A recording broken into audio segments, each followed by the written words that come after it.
అచ్చంపేట వ్యవసాయ market yard ను సందర్శించి వరి ప్రక్రియ పరిశీలించిన కొనుగోలు ప్రక్రియలో నిర్లక్ష్యం వహిస్తే కఠిన చర్యలు జిల్లా కలెక్టర్ సంతోష్. నాగర్ కర్నూలు జిల్లా కలెక్టర్ బాదావత్ సంతోష్ శుక్రవారం అచ్చంపేట పట్టణంలోని వ్యవసాయ మార్కెట్ యార్డ్ కు రైతులు తీసుకువచ్చిన వరి ధాన్యం కొనుగోలు ప్రక్రియ పరిశీలించారు.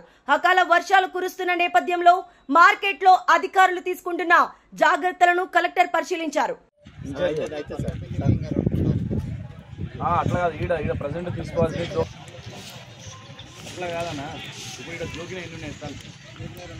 2 లారీలు ఉన్నాయి. ఇప్పుడు ఇంకా జోకాల్సిన ఎన్ని ఉన్నాయి? మ్యాథర్ వచ్చి వెళ్ళిపోతే అన్ని ప్లేసెస్లో పంపించాను. ఇక్కడైతేనే మళ్ళీ ఇంకా ఇక్కడ తినడానికి వేరు తిని లోడింగ్ లేదు. ఒక బండి ఎంతసేపు లోడ్ చేస్తారు? గంటల 2 గంటలు పడుతుంది. ఫస్ట్ మీరు ఇప్పుడు వచ్చిన లోడ్ చేయకపోతే ఇబ్బంది అవుతుంది. ఎందుకంటే వర్షం ఎట్లా వస్తే మళ్ళీ మేము నారెడ్డి అవి చేసినాం కదా.